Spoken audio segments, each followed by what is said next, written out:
Who are those politicians? Telgi? Yeah, Who are those politicians? the politicians, Mr. Sharad Pawar, Mr. Bhujbal. Khanapur Karnataka का एक छोटा सा गांव और ये कहानी है कर्नाटक के एक छोटे से लड़के अब्दुल करीम बेलगी की, जो कभी कर्नाटक के स्टेशन पे फल बेचा करता था और इसी लड़के ने भारत के सबसे बड़े फाइनेंशियल स्कैम को अंजाम दिया। 30,000 करोड़ का घोटाला होने पर भी सरकार को इसे लीगल मानना पड़ा।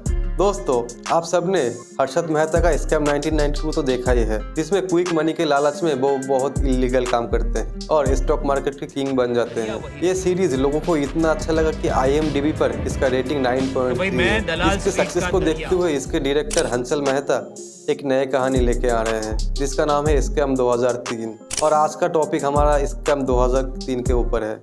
बेसिकली इस स्कैम का मास्टरमाइंड था अब्दुल करीम तेलगी, जिसके शातिर दिमाग ने पूरे भारत के जुडिशियल सिस्टम की नींव को हिला के रख दिया। ऐसा तक कि इसमें बड़े बड़े पॉलिटिशियंस विकास राव देशमुख, शरद पवार और ऐसा तक छगन भुजबल का भी नाम आया। बड़े बड़े सीनियर IAS ऑफिसर से लेकर बड़े बड़े पुलिस ऑफिसर्स को भी अरेस्ट किया गया। और कौन कौन इसमें शामिल थे? जब ये सब हो रहा था, किसी ने इसे रोकने की कोशिश क्यों नहीं किया? सबसे बड़ा जो सवाल आता है कि हमारे इंडिया के ऊपर इसका कितना बड़ा इम्पैक्ट पड़ा। अब्दुल करीम तेलगी, बाबा का नाम लाट साहब तेलगी।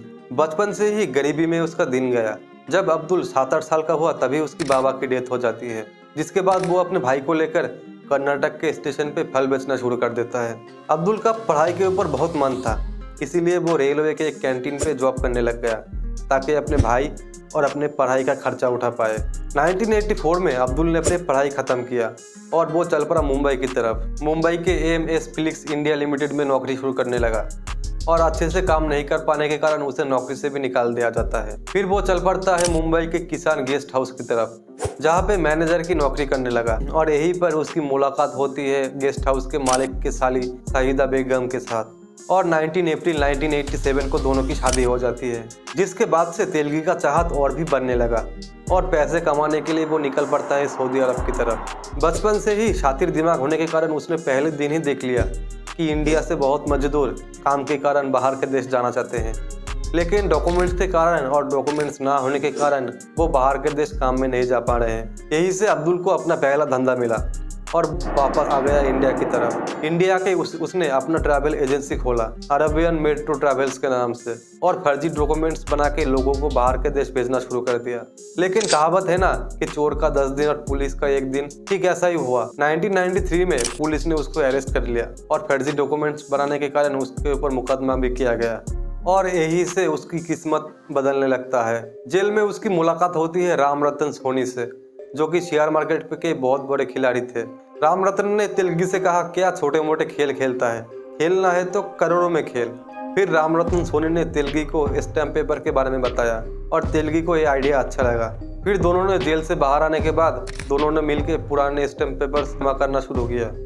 पुराने स्टैम्प पेपरों के ऊपर इंक लगा के नए डॉक्यूमेंट्स के साथ मिला के बेचना शुरू किया।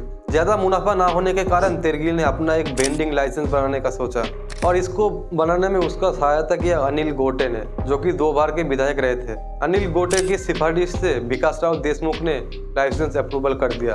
अप्रूवल मिलने के बाद तेलगी ने AKL government licence stamp vendor के नाम से खुद का लाइसेंस बना लिया। पुराने स्टैम्प के ऊपर सिहाई लगा के मार्केट में नया जैसा बेचने लगा। लाइसेंस होने के कारण लोगों का शक भी कम था। लेकिन 2 जून 1995 को 16,58,000 फेक स्टैम्प्स के मामलों में तेलगी को अरेस्ट कर लिया गया।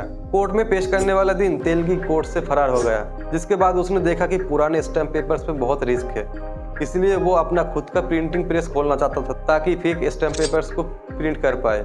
इसलिए मुंबई मॉडर्न ऑफसेट प्रिंटर के नाम से खुद का प्रिंटिंग प्रेस खोल लिया, जो दिन में शादी के कार्ड और रात को फेक स्टैम्प पेपर छापता। इन स्टैम्प पेपर्स को वो अपने सप्लायर के द्वारा भारत के हर राज्यों में भेजा करता। प्राइवेट हो या सरकारी, हर जगह पे इन स्टैम्प पेपर्स को यूज़ किया जाता। लेकिन बार बार पकड़े जाने के कारण तेलगी को ये धंधा भी बंद करना पड़ा। अब तेलगी को एक ऐसे स्टैम्प पेपर्स चाहिए थे जिसमें असली और नकली का फर्क ही ना रहे।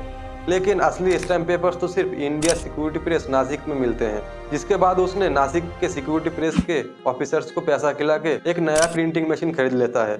नासिक प्रेस में जो प्रिंटिंग मशीन पुराने हो जाते उन्हें तोड़ के ऑक्शन पे बेच दिया जाता और तेलगी को आइडिया मिला यहाँ पर। तेलगी ने लोगों को पैसे खिला के एक नए प्रिंटिंग प्रेस इस ऑक्शन के द्वारा खरीद लेता है, जिसके बाद हर दिन करोड़ों का स्टैम्प पेपर छापने लगता है और इन स्टैम्प्स को देश के हर जगह पे सप्लाई किया जाने लगा। स्टैम्प वेंडर्स को सरकार की तरफ से 3% कमीशन मिलता था, लेकिन तेलगी ने उन लोगों को 25% कमीशन देना शुरू कर दिया और तब से वेंडर्स ने सरकार से स्टैम्प्स ना खरीद के तेलगी से खरीदना शुरू कर दिया। ऐसा तक कि सरकारी बैंक से लेकर सरकारी पोस्ट ऑफिस तक हर जगह पे तेलगी का स्टैम्प यूज किया जाने लगा और ऐसे ही तेलगी ने देश के हर राज्य पे लोगों को पैसे देके सेट कर रखा था। धीरे धीरे तेलगी का साम्राज्य एक नए अर्थव्यवस्था का रूप ले लेता है, जो कि 1998 से 2001 तक बहुत ही कामयाबी से चलाया जाता है। लेकिन अब तेलगी का अंतिम समय आ गया था। 19 अगस्त 2001 को बेंगलुरु पुलिस को एक कॉल मिलता है, जिसमें बताया जाता है कि बेंगलुरु में लाखों करोड़ों के फेक स्टैम्प्स बेचे जा रहे हैं। जांच पड़ताल करने के बाद पुलिस को 9.5 करोड़ के फेक स्टैम्प पेपर मिलते हैं। खोज पड़ताल करने के बाद फिर एक बार अब्दुल करीम तेलगी का नाम आता है। 7 नवंबर 2001 को तेलगी को अरेस्ट कर लिया जाता है और जिसके 78 दिन बाद कर्नाटक के सीएम एस.एम.